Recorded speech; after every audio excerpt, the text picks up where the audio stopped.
Começando a nossa expansão no mundo neurofisiológico, eu venho te convidar agora para conhecer um tema específico em que muitas vezes daqui para frente eu vou falar, porque a gente vai falar nessa questão neurofisiológica sobre agressividade, medo, hiperatividade, ansiedade, as coisas que mais dão problemas quando a gente está trabalhando animais, a parte da homeostase, alostase, tudo isso eu vou te explicar, mas você vai ver que a gente vai passar sempre por uma grande base, que se chama eixo HPA. O que é isso, Felipe, agora? Vamos lá, eu vou simplificar a sua vida. Preparei um material para a gente ir refletindo junto aqui. Deixa eu só ajustar o tamanho. Perfeito. O que é o eixo HPA? Eu vou ler o texto e vou traduzindo, ajustando para você, tá? O eixo HPA é uma sigla para hipotálamo pituitária adrenal. Hipotálamo pituitária adrenal, tá? Felipe, eu preciso decorar isso? Não. É interessante? É. Mas vai fazer uma grande diferença você saber esse nome decorado? Não. Esse é um conhecimento que você carrega para aplicar na prática, tá? Todo conhecimento que você se importar em ser um nerd dos nomes e poder falar difícil para os seus clientes, né, para as pessoas à sua volta, mais tolo você vai parecer. Então eu preciso que você entenda que esse conteúdo aqui não é para você chegar e falar para o seu cliente, olha, então, o eixo HPA tá legal, você falar que é bonitinho, né? O eixo HPA dele, o que é o eixo HPA? Hipotálamo, pituitário, adrenal, a pessoa vai, não entendi nada. A gente vai falar sobre isso no comportamento humano, tá? Fique em paz com isso. Então vamos lá. Representa a rota de comunicação, então estamos aqui, ó, entre cérebro, corpo, para lidar com situações de estresse. Lembrando que estresse não é somente desconforto. Tá? Estados emocionais alterados, até mesmo de felicidade, podem ser considerados estresse. Então, tudo que exceder o limite emocional do animal que você estiver trabalhando, considere como estresse, tá bom? Voltamos à nossa tela. Pense nele como um sistema de alerta biológico, como se fosse um botão de emergência interno. É exatamente isso, tá? Quando animal ou pessoa, importante, olha só. O que eu venho trazer para vocês, eu preparo esse material para você entender que as aplicações disso vão além dos cães. Muito, muito, muito além dos cães. Eu preciso que você compreenda isso. Por quê?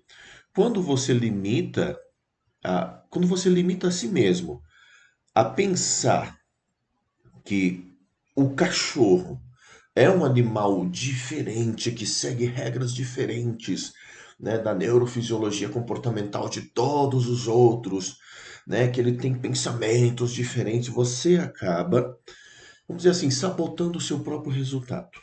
Então aqui, apesar de ser um curso focado muito no cão, né, eu vou sempre trazer essa perspectiva para você. Quando o animal, o que inclui animal? O que você estiver trabalhando, pense que tudo que tiver cérebro, um cérebro desenvolvido suficientemente, né?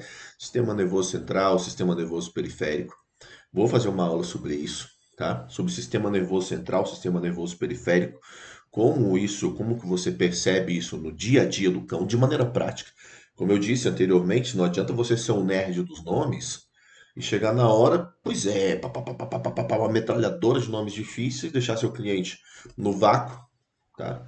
E você mesmo, você está treinando seu cãozinho, está fazendo esse curso, ficar no vácuo e dizer, o que aconteceu aqui, cara? Não estou entendendo nada. Eu sei um monte de nome, mas não sei aplicar. Então, olha, quando o animal ou a pessoa, então se aplica a animais e pessoa. Se você estiver treinando um gato, esse processo que eu vou te explicar todo nesse módulo de neurofisiologia comportamental se aplica ao gato, se aplica ao rato, se aplica às aves, né? Se aplica com adaptabilidade aí, tá? E eu posso falar isso com uma certa autoridade, porque eu já treinei peixes, treinei mesmo. O peixe nadava de ré, eu dava comando para ele, ele nadava de ré passando por um arco. Não era só nadar de ré, ele passava de ré nadando por um arco. Então eu tenho uma certa autoridade para falar sobre isso. Treinar o peixe com a certa adaptabilidade do cérebro do peixe, tá? Então, animal ou pessoa, nunca esqueça disso, tá? Então, serve como alerta biológico, botão de emergência interno quando animal ou pessoa percebe algo ameaçador ou desconfortável. Esse eixo é ativado para ajudar o corpo a reagir.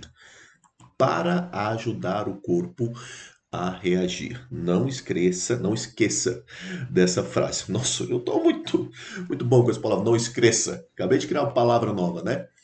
É para ajudar o corpo a reagir. Pense nisso como um sistema de ativação muito mais visceral, vamos dizer assim, é para ajudar o corpo a reagir, é mais rápido. Então, muitas vezes, o corpo tem que reagir a algo que está acontecendo aqui externamente, e ele precisa fazer algo, ele precisa, sabe? Então, esse mecanismo, como vários outros mecanismos que a gente vai ver nessa parte neurofisiológica comportamental, né, nesse módulo específico dentro desse curso, são mecanismos de interação com o ambiente. Pense que é sempre um círculo, tá? Pense em uma roda que está girando e ela não para de girar, que é essa lógica do comportamento. Um estímulo, olha só, pensa aqui comigo, o estímulo chega aqui, tá aqui, ele existe no ambiente. Ele chega para os meus sentidos, os meus sensores, é processado por todo o meu sistema neurológico e fisiológico e ele volta para ser devolvido para o ambiente. Então ele vem, ele é criado, recebido, processado, volta, devolvido. Quando eu devolvo para o ambiente, eu estou modificando esse ambiente de novo, que me devolve uma nova reação. E percebe como isso é interessante? Porque você começa a ampliar os seus horizontes. Por quê? Toda vez que qualquer animal ou pessoa, olha que interessante, vamos ampliando aqui. Toda vez que um animal ou pessoa ele recebe um estímulo, tem toda uma orquestração aqui dentro, né? Então ele recebeu o estímulo, processa, devolve para o ambiente. O ambiente, né, tem as suas leis físicas, ele se altera e devolve o estímulo alterado. Então, por exemplo, se é um estímulo que está fazendo muito barulho, processa e interage com esse estímulo. Pode aumentar o barulho ou pode diminuir. Diminuindo o estímulo, chega um estímulo diferente. Então você vê que esse é um ciclo que nunca se encerra. Mesmo quando o indivíduo está dormindo, tá? A gente vai fazer aula sobre isso, sobre sono, sobre diversas coisas, principalmente quando a gente entrar na parte teórica comportamental, a gente vai fazer aula sobre isso, fique em paz, você vai entender tudo que você precisa. Mas pensa nisso, acontece algo aqui fora, chega para os estímulos, para os sensores, para os sentidos, é processado aqui dentro, é devolvido em forma de reação, né, uma reação. Existe uma ação aqui, processado, e uma reação, uma segunda ação, que altera esse ambiente que devolve de novo. Então isso vai acontecer sempre, sempre, para sempre, tá bom? Nunca esqueça disso. Vamos continuar. Como funciona? Essa parte é massa, né? O hipotálamo, no cérebro, percebe o perigo e dispara um sinal. Esse sinal vai até a pituitária, tá? Também no cérebro, envia uma mensagem para as glândulas suprarrenais. Essa é a parte mais técnica para você entender o caminho, tá? As glândulas adrenais, tá, liberam cortisol, o famoso hormônio do estresse. Mas esse hormônio também é importante para várias outras coisas da vida. Tá? Ele é conhecido como o famoso hormônio do estresse, mas ele é necessário para muitas coisas da manutenção da vida. Tá? Então, não veja ele somente com essa roupagem de um famoso hormônio do estresse. Mas esse ciclo, você vê que existe uma lógica de acontecimentos, né? O hipotálamo recebe, como que ele percebe? Através dos sentidos. Os sentidos chegam, né? Envia, vai para a pituitária, vai para as glândulas adrenais, tá? E aí volta. Vamos lá. Para que serve o cortisol nesse tipo de situação? Vamos lá. O cortisol prepara o corpo para lutar ou para fugir, nesse tipo de situação, tá bom? Aumenta o batimento cardíaco, eleva os níveis de energia, glicose. Importantíssimo, importantíssimo. Até porque, muitas vezes, ele acelera a quebra de gordura, ele diminui a quebra de gordura, retarda, sabe? Converte muito mais em glicose. Então, o estresse, inclusive, pode danificar, o estresse constante pode danificar o corpo. A falta de estresse pode acarretar alguns problemas também. Então, o estresse moderado numa vida equilibrada, ele não é de fato ruim, tá? Ele não é. Mas eu preciso que você entenda que nesse contexto de alerta, e muitas vezes esse alerta, ele vai estar ligado com a questão de pico emocional de felicidade também. Sabe? Quando o corpo, uau! Também esse pico excessivo de felicidade, que para todo mundo a gente acha bonito, né? Quando alguém está muito feliz, uau, aquela loucura, uau. Mas as pessoas só estão felizes, mas muitas vezes esse pico gera estresse, tá? Então, e aí o que que acontece? Vou até abrir minha câmera aqui para falar com você. Quando a gente tem um indivíduo que está num pico emocional, seja ele qual for, essa circuitaria envolvida na parte emocional, ela se amplia para tudo. Então, muitas vezes, olha que interessante, o nosso próximo tema, a gente já entra direto na agressividade. Muitas vezes, o processo comportamental de uma agressividade, ou de uma ansiedade, por exemplo, ou de um medo, passa, olha como isso é importante, passa pela diminuição dos picos de prazer desse animal. Porque muitas vezes a gente se foca tanto no estado de medo, tanto no estado agressivo, e fica enxugando gelo e parece que aquilo nunca se resolve. Às vezes o problema está lá atrás, que é picos de felicidade muito extremos. Porque esse pico de felicidade acaba fazendo com que o cérebro tenha, entre aspas, um alargamento emocional. Ele acostume a trabalhar sempre com cenários emocionais muito expandidos, muito grandes. Então ele sempre trabalha com cenários emocionais muito, muito, muito grandes.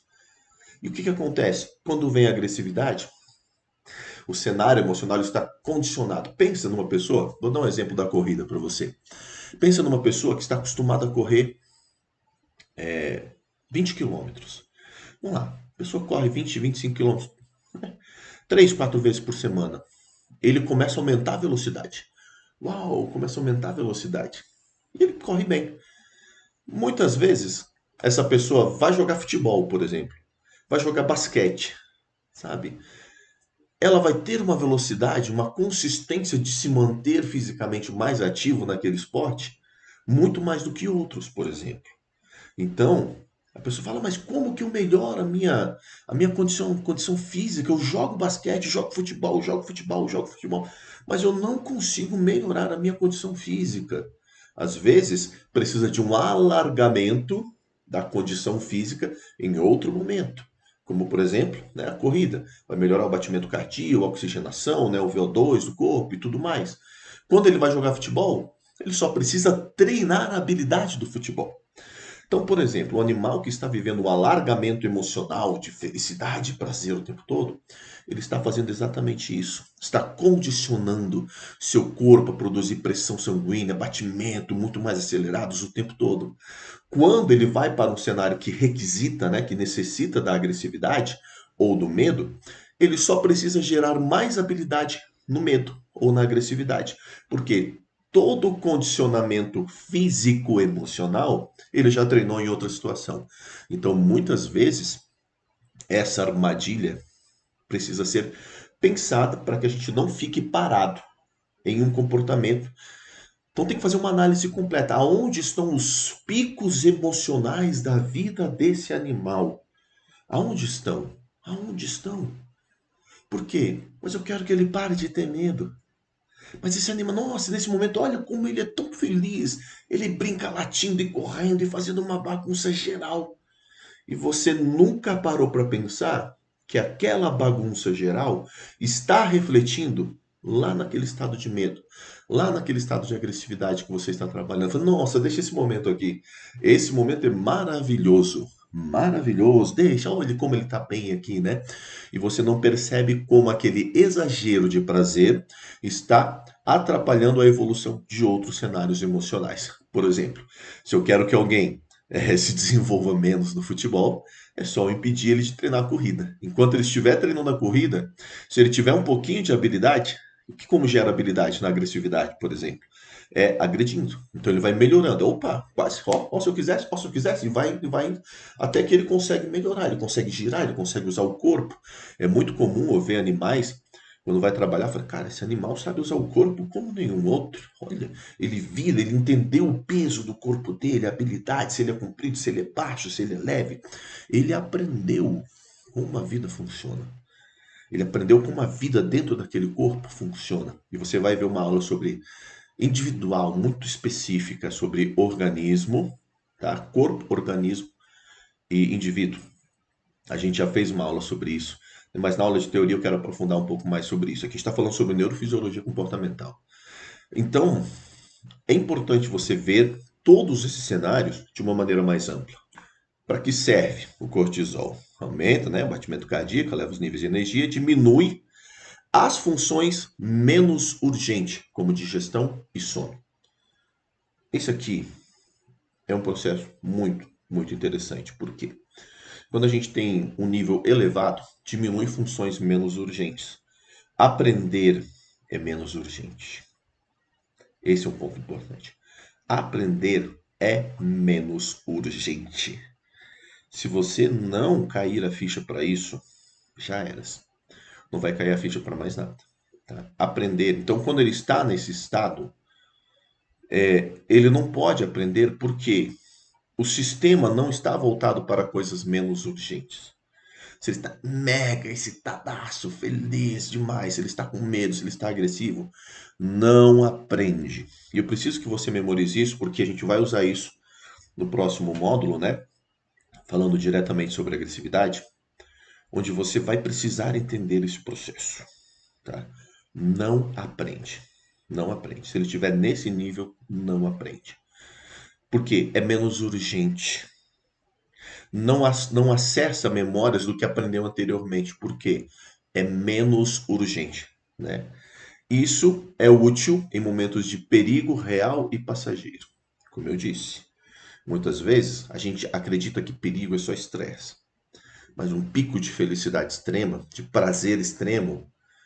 Vamos lá, deixa eu abrir minha câmera para falar isso para você.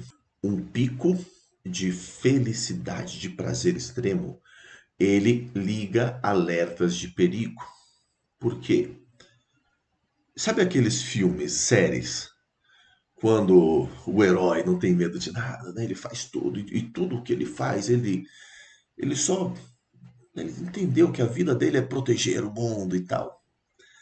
Quando a gente tem algo extremamente prazeroso e valioso, uma pessoa, por exemplo, né? Vou dar essa analogia porque você vai entender muito bem. O bandido lá, né? O vilão, ele geralmente ele usa algo que é extremamente valoroso para o herói para poder manipular ele. Então, quanto mais cenários, quanto mais estímulos de alto valor emocional, mais alertas de perigo, de perder o acesso a esse tipo de interação são ligados no cérebro. Então, quanto mais valores emocionais extremos as coisas tiverem, mais estresse isso gera no cérebro do animal que você estiver trabalhando, animais ou humanos, tá? Lembra lá que eu falei no começo dessa aula, a gente está nessa aula ainda, tá? Então, quanto mais pico de estresse, quanto mais pico de prazer uma coisa tiver, mais alto o nível de prazer, mais alto o nível de estresse também relacionado àquilo, porque perder aquilo é extremamente doloroso. Todo cenário de prazer alto, ao ser retirado, ele causa um desconforto enorme no cérebro. Então, quanto mais alto esse cenário de prazer, mais alertas de perigo são ligados. Percebe como eu falei anteriormente? Que muitas vezes as coisas estão interligadas. Tipo, cara, mas ele gosta tanto dela, ele é viciado nessa bolinha, ele gosta tanto dessa cama. Pode ser esse gostar tanto que não está permitindo que esse animal durma direito, por exemplo. Entende isso? Muitas vezes esse gostar tanto liga no cérebro uma necessidade de preservação desse gostar e não tem nada a ver com a bendita posse de recursos, porque ele não interpreta recurso. Interpretação é um caráter único exclusivamente essa interpretação filosófica, né? Isso é valioso, isso não é, somente na parte do cérebro. Você vai ver isso no módulo de teoria comportamental. Então, quanto mais alto o nível de prazer, mais alto o nível de estresse ligado a isso, sabe? Se eu estiver, por exemplo, se eu estou caminhando, olha esse exemplo, é muito bom. Se eu estou caminhando na rua, numa rua escura, meio deserta, eu estou caminhando ali somente sozinho. Isso tá bom, eu fico aqui meio alerta. Se eu estiver caminhando com uma das minhas filhas, o meu alerta e o meu estresse vai ser extremamente dobrado. Entende o que eu quero dizer agora? Como cenários de prazer extremos levam a problemas de estresse extremos. Se eu estou andando numa rua deserta, perigosa, sozinho, eu tô aqui, ó, pá. Agora, se eu estou com uma pessoa que eu amo, o meu estresse vai ser muito mais alto, porque existe, né, o alerta de preservação a esse cenário emocional elevado e importante dentro do meu conceito individual. Então, é por isso que a gente precisa sempre equilibrar tudo isso para que a gente tenha um animal verdadeiramente emocionalmente estável. Muitas vezes, quando você está trabalhando um animal agressivo, não é lá na agressividade que você tem que trabalhar somente, você tem que trabalhar em outros cenários que você sequer um dia pensou que precisaria trabalhar. E fechando essa aula, qual é o problema, né? Quando o eixo HPA, agora você sabe o que eu estou falando, né? Eixo HPA fica ativado o tempo todo, o corpo entra em estado de estresse crônico. E é aí que eu digo, esse processo, se ele está em estado de estresse crônico em vários momentos, não só naquele que você vai trabalhar, você não vai conseguir fazer nada. Nada, nada, nada, nada. A sua vida com esse animal vai estar congelada, porque ele vive, né? O cérebro começa a interpretar qualquer coisa como ameaça. Então a gente tem que controlar sim esses cenários, porque senão é impossível que você vá além com o animalzinho que você está treinando. Há desgaste emocional, físico e comportamental. O animal pode se tornar reativo, ansioso ou apático. Olha isso. Essa questão é extremamente importante. Eu demorei muito para fazer isso aqui, para trazer o que é principal para você compreender. Pode se tornar reativo, ultra responsivo, eu esqueci de colocar essa parte, né? Que o ansioso é isso. O ansioso é se tornar ultra responsivo, responder tudo rapidamente, tudo muito, muito. Sabe aquele animal, mas, cara, parece que ele vive com o pé no acelerador do mundo, né? Então é isso, ele está ansioso, ele está hiperresponsivo ou apático, onde a gente tem essa inatividade tônica, porque já não tem mais como reagir. Então o corpo ele pode dar, deixa eu abrir a minha câmera para falar isso para você. O cérebro ele pode dar aquela hiper, uau, isso é muito maravilhoso e de repente, pum, ele cai numa cena apática extrema. Já vi muitos casos assim. Por quê? Não sustenta, é estressante, desgastante, emocionalmente impossível de se manter, tá bom? Vamos analisar aqui o nosso final. Como equilibrar isso? O ideal é que depois do estresse, o eixo HPA desligue e o corpo volte ao estado de equilíbrio, homeostase. A gente vai ver sobre homeostase para frente, tá? De maneira certa, não essa loucura que todo mundo fala por aí. Então, você percebe aqui que fala, depois do estresse, né, é necessário que o eixo HPA se desligue, diminua. Então, não está dizendo que o eixo HPA nunca deve ser exigido. Não, ele tem uma função extremamente importante. O indivíduo que nunca passa por estresse, ele nunca desenvolve maturidade emocional. Ele nunca melhora esse controle do eixo HPA. Ele não melhora.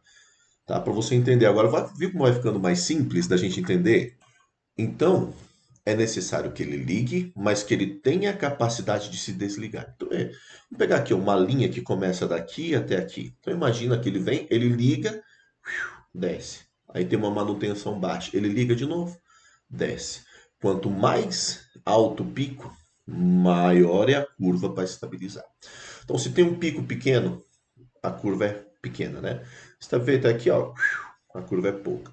Veio até aqui, a curva é muito maior. Então, quanto maior a ativação do eixo HPA, maior é o tempo necessário para que isso se dilua. Então, houve um estresse, às vezes vai precisar deixar um dia inteiro esse animal calmo, lá no canto dele, sem receber estímulos excessivos. Por quê? Foi muito, então ele precisa baixar isso. Aí ele está baixando, você liga de novo. Aí você liga de novo e ele nunca chega de volta no nível estável. É onde você acaba provocando a incapacidade do animal, condiciona ele a nunca mais voltar ao estado de estabilidade. Então, esse é um processo importante, tá? Vamos ver aqui outras partes do quadro. Como que a gente torna isso mais estável para o animal? Três pontos específicos, tá? Ambiente previsível e seguro, tá? Por exemplo, você está na rua, vai vir um cachorro, fica previsível, cara. O cachorro não vai chegar em você, não vai te assustar, a pessoa não vai vir em você. Isso diminui o alerta. Você passa a ser um filtro. Tá, eu sei o que vai acontecer. Passou um cachorro, é só eu ficar aqui. Diminui. Faz todo sentido, tá? O animal tem apoio emocional. Muitas vezes, quando ele tá num pico muito grande emocional, você ajuda ele com as técnicas que até eu mostro aqui para você. Você ajuda ele a se estabilizar. Massa, olha só, estabilizou o processo todo. Tá? O responsável conduz bem a rotina e os estímulos. Aí você torna tudo previsível. Vamos abrir a câmera para falar sobre isso, finalizar essa aula. Toda vez que a gente tem previsibilidade, tá? A gente tem uma previsibilidade segura, tá? O ambiente é previsível, porém seguro. O ambiente é previsível, porém estressante. A gente vai ter um animal que vai estar sempre no alerta. Previsível e seguro. A gente vai ter um animal que vai estar a maior parte do tempo na baixa, tá? E quem conduz isso é o ser humano. Então, muitas vezes, quando acontece o famoso caso, né, da pessoa ter um cachorro mais velho que já está ficando mais calmo porque está nessa fisiologia aí já de dar uma baixa, a pessoa acredita que esse animal está ficando triste, quando na verdade ele só está hiperregulado, ele está muito bem. Coloca um filhote. Esse filhote traz um estresse constante, ele não consegue baixar, porque toda vez que ele tenta baixar, algo estimula ele a voltar, e esse cão mais velho passa a ser agressivo com o filhote, depois até mesmo com as pessoas. Exemplo clássico. Obras, principalmente acontece muito em apartamento, sabe? Obras que acontecem no apartamento e do lado, é furadeira, é isso, o animal não consegue baixar esse estímulo. Pessoas que fazem muito barulho nos corredores, principalmente acontece muito em apartamento, local onde o cachorro está inserido no portão e é toda hora moto, carro, sabe? Esse animal não tem, ele não consegue baixar a sua estrutura emocional, ele não consegue se estabilizar. Então ele nunca baixa, ele nunca tem descanso, esse animal está sempre responsivo, porque o eixo HPA nunca é desligado, sabe? Isso é triste até da gente ver. Um animal que brigou com outro animal e nunca foi feito o processo de reorganização, né, de ressignificação emocional entre esses dois animais depois da briga, os dois se mantêm em um nível alterado extremo ao longo da vida. Um animal que toda vez que vai fazer um passeio, esse passeio é caótico. Então ele faz um passeio de manhã caótico lá em cima. Quando ele está descendo, ó, aqui é um nível estável. Quando ele está chegando no nível estável, ele faz outro passeio. Então, esses passeios estão sendo altamente destrutivos para a neurofisiologia desse animal. E eu posso aqui ficar uma vida inteira dando exemplos para você de como isso é aplicável na nossa vida. Então, é importante que você reflita sobre isso, pense, coloque isso numa análise de todos os comportamentos que você já trabalhou na sua vida, né? Do seu cãozinho, por exemplo. E essa aula também está disponível para os meus clientes de adestramento. Então, reflita sobre isso dentro do conceito, onde eu preciso que você compreenda o que está impedindo o seu animal de diminuir essa rotina emocional. Para que a partir daí eu possa entender. Me passe essas informações, né? Se você está treinando o seu cãozinho mesmo, colete essas informações para você fazer o treinamento, planejar isso. É a base de tudo. Se você não planejou isso, tudo a partir daqui vai dar errado. Se você não planejou isso, tudo a partir dessa base vai dar errado. Vai ter problema de vômito, vai ter problema de diarreia, vai ter problema de comportamento que não passa, vai ter problema de ansiedade, vai ter problema de tudo. Por isso que essa primeira aula, da, dessa expansão no que você vê como neurofisiologia comportamental, é extremamente importante. Porque é a partir daqui que você compreende tudo que você precisa fazer realmente. Essa base muda tudo. Muitas vezes, organizando isso aqui, você já tem uma melhora aí significativa de vários comportamentos que você sequer vai precisar trabalhar a parte motora. Tá bom? Finalizando essa aula, vamos agora começar a nossa parte sobre agressividade. Depois, no nosso outro ciclo de aulas, vamos direto ao medo.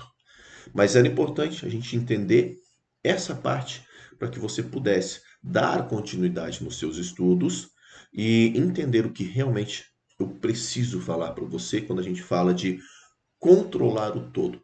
Pensar aqui, a gente começa em pensar em um sistema integrativo de treinamento comportamental.